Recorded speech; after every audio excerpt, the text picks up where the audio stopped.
Yo, what's up everyone? It's Dykenstein here bringing you some more Punishing Gray Raven content. Today I want to talk about some mistakes you should avoid while playing the game and some tips you should know when starting off with Punishing Gray Raven. So let's go and get into it and start talking about some of the things you should definitely not worry about or avoid making the mistakes of when playing this game. The first thing I really want to iterate is that there is no real reason to reroll in this game. Rerolling in this game is a very strenuous process, and because every character is valuable and can bring something unique to the team, there's really no reason to do it inside this game unless you like really want to go for a character like right off the bat. But we do have a selector ticket that was inside the game as well that can just help you get the character that you want right off the bat. So that's also a really good thing, which we'll be talking about that a little bit later in the video. The next thing I really want to express to you all is just doing the tutorial of this game. The tutorial in this game is very nice and in-depth. It's giving you a base understanding of how this game should be played.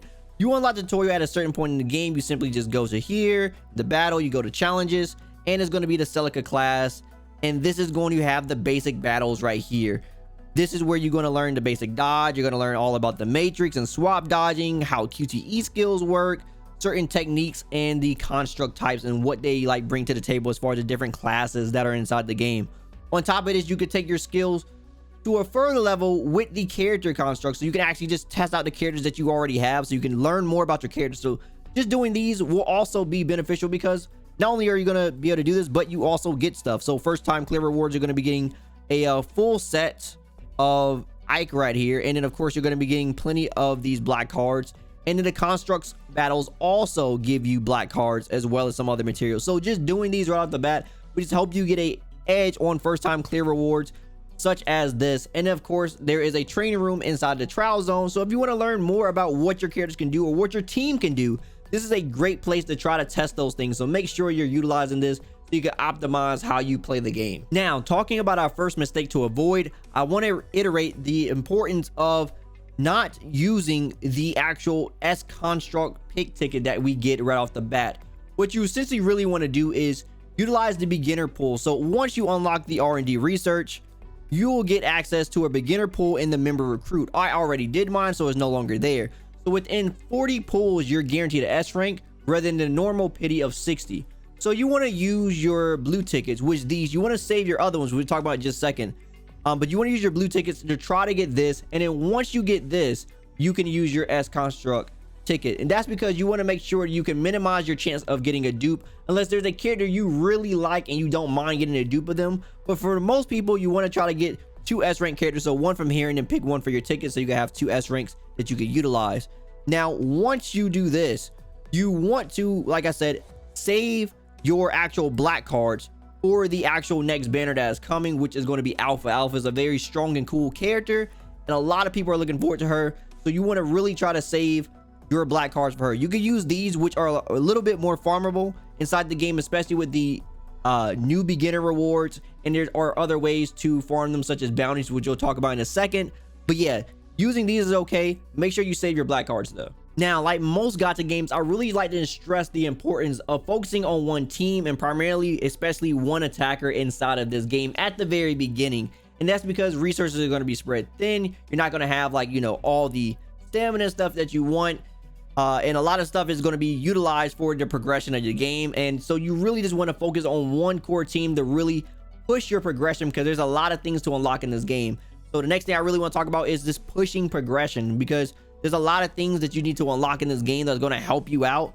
So there's going to be things as far as like the mission mode, the novice mission mode, the other things we were talking about earlier, such as the challenges, the memory rescues. This is where it's going to allow you to do some other things here. Then you can unlock the shards. You unlock all your resources. These are like very important things for you to actually farm, so you can actually level up your characters more. Like, these are a lot of good things you are going to want to actually unlock, and especially the war zone and pain cage later on, because that's what your weeklies are tied to, which is going to give you a lot of extra tickets to actually, you know, use for pulls and stuff like that. So definitely want to get to this as soon as possible. Now, one thing I do want to mention when it comes to the stages is that you should at least try all the stages. I know it can be a little bit intimidating, especially when it's telling you that you should have a battle power of like something that probably you don't have. Sometimes it'd be like 300 to 400 higher than what you have, so you feel like you have to level up.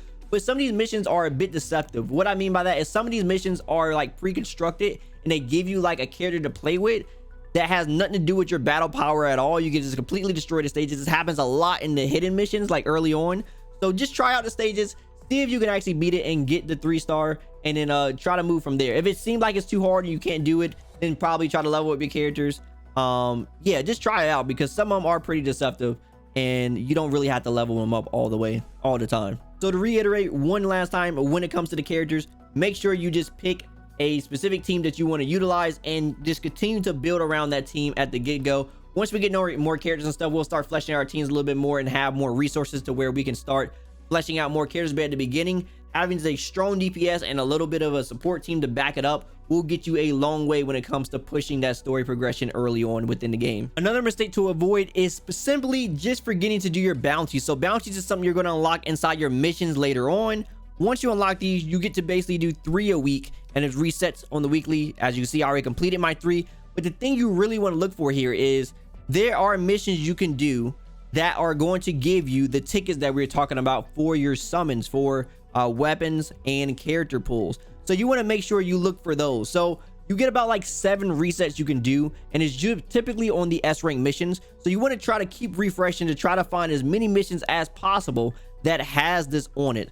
So make sure that you actually try to find these so you can do them, so you can get as many tickets as possible. As you can see, I was able to get 2. I wasn't able to get a 3rd because one didn't show up, but getting 2 was better than getting none of them. And that's more tickets that I can utilize in summons later on when future characters come out that I want. One other thing I want to stress the importance of is trying to keep your upgrading of your memories to 5 stars to 6 stars if you can.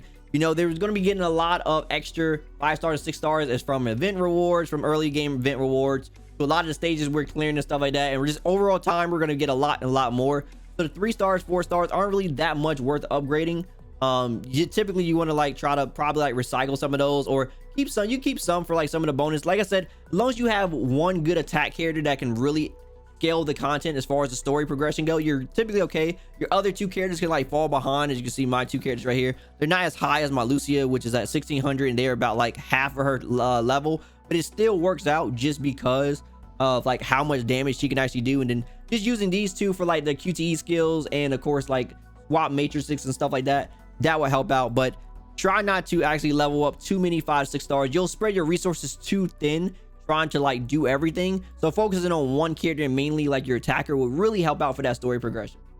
One quick thing I want to stress when it comes to actually combat is utilizing the matrix in a way to where you understand how the 3 pings work. So when you do a matrix, you actually can use the 1 pings as 3 pings, and this will allow you to keep your actual 3 pings for later on. So I see it that I used a 1 yellow and then 1 red because of the matrix. When everything is glowing with that circle, it makes everything into a 3 ping, and this allows you to save things. So now that I have saved that, I can use this 3 ping right here into that. So without the matrix, I still get another sword stance even though I didn't have the matrix up. So basically it's optimizing your orbs to make sure that you make the best case scenario happen for you. So I'm able to keep my uptime on her double sword skill a lot longer because I made the right choice of using the single rather than my triple early on when I had my orbs. And last thing I want to stress to not simply miss out on is simply forgetting to do your novice missions. Now these are going to be very good early on as far as just help you get extra materials in the game. Every day new missions are going to unlock, and as you do these missions, you're going to get points, and these points could go towards getting more memories at the bottom, as well as a weapon, as well as a costume as well. So you're going to be getting quite a few things for just doing this. Like I said, it'll just constantly unlock. I don't believe there is a time limit, so do this at your own leisure. Try to just finish them, but just don't forget this is here, because these are a lot of free good materials and stuff. And of course, you're going to be getting more black cards, which could be used for more summons later on when we get more characters, and especially that alpha that is coming soon. You want to have as much summoning currency as possible to try to get this unit, because she's very good, very strong, and I know a lot of people are looking forward to her. So this is definitely something you don't want to miss out on. And that pretty much sums up all my tips for punishing Griffin, as well as mistakes to avoid within the game. I hope you guys found this video useful. Let me know down in the comments below if you did, and also let me know down in the comments below, are there any more guides or tips you guys would like to see in video format that I can cover for you all? As always, like anything I had to say, drop me a like, I greatly appreciate it. And if you want more from me, follow me on my socials. Also, don't forget to subscribe and turn on notifications so you know the next video goes live. As always, my name is Dyken, and I'll see you next time. Signing out.